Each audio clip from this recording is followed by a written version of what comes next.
यहीं खड़ी रहोगी या कॉलेज भी जाना है? मूड नहीं हो रहा मम्मी। आप देखिए ना कितने बादल हैं, लग रहा है बहुत तेज बारिश होने वाली है। बेटा तुमने कौन सा पैदल जाना है, कार में जाना है ना। जब बादल गरजते हैं और बिजली चमकती है ना तो मुझे बहुत डर लगता है। ऐसा लगता है जैसे ये बिजली मुझ पे गिर जाएगी। क्या कर सकती हूँ, ये डर तो तुम्हारे साथ बचपन से है और किसी चीज से तुम्हें डर नहीं लगता। पढ़ना तो तुमने है ना बेटा, शौक तुम्हारा है, तुमने जाना है, मैं तुमसे जबरदस्ती नहीं कर सकती हूँ। अपने डर पे काबू पाने की कोशिश करो, बड़ी हो गई हो।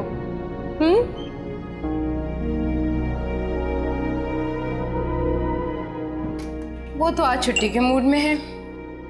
क्या बात है, तबीयत ठीक है उसकी? खैर ये बादल बहुत गहरे हैं और बारिश होने वाली है तेज। अरे भाई, महकमा मौसमियात की कभी कोई पेशीन कोई सही हुई है? और फिर उसने कौन सा छतरी लेके पैदल जाना है? आप जानते हैं ना कि वो बादलों के गरजने से कितना डरती है। आज वो कमरे से बाहर नहीं निकलने वाली। मौसम देख के कभी किसी ने काम रोके? आखिरी साल है उसका मेडिकल का और इतनी लापरवाही। मैं जाके देखता हूँ। आप जाने आपकी बेटी।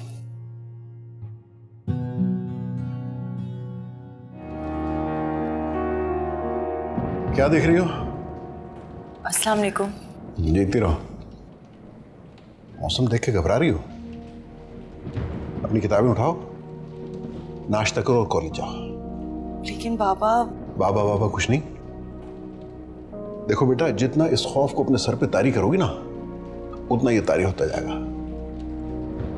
बाबा मुझे किसी से डर नहीं लगता। देखो रोशनी, तुम हमारी इकलौती औलाद हो। माँ बाप के चले जाने के बाद तुम्हें जिंदगी अकेले ही गुजारनी है और उसके लिए तुम्हें बड़ी हिम्मत की जरूरत है बेटा। बाबा आप जानते हैं ना, मैं बहुत बहादुर हूँ।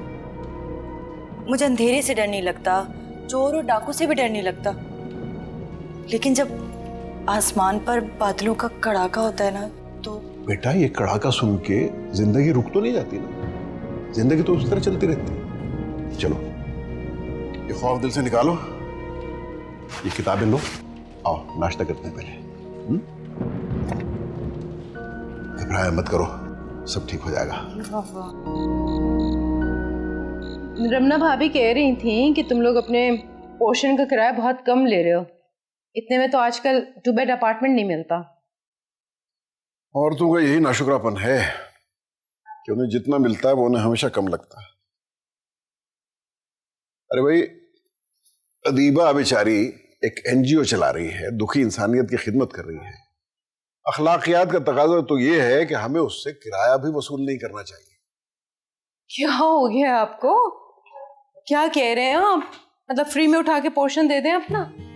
नेकी के काम में ताउन करना चाहिए, बल्कि हमें तो ये पोर्शन डोनेट कर देना चाहिए। आप एकदम ही एक्सट्रीम पे चले जाते हैं।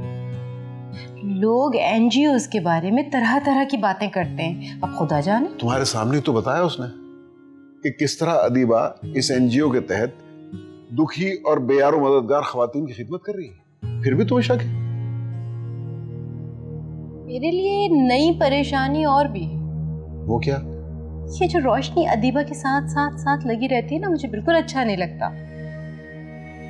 अदीबा एक उम्र गुजार चुकी है, जवान बेटे की माँ है, रोशनी बच्ची है अभी, बेकार में खुदाई खिदमतगार बनने की कोशिश कर रही है और अक्सर तो वो कॉलेज से सीधी अदीबा के ऑफिस चली जाती है। खुदा का शुक्र अदा करो आसिया कि तुम्हारी बेटी एक दर्दमंद दिल रखती है, बिला वजह के फजूल शौक नहीं पाले हुए उसने। ये जो एनजीओज होती हैं, ये क्रिमिनल्स को भी तो डील करते हैं।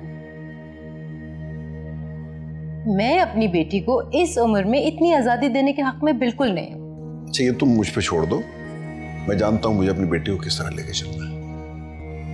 मैं उसे उसके कदमों पे मजबूती से खड़ा हुआ देखना चाहता हूं।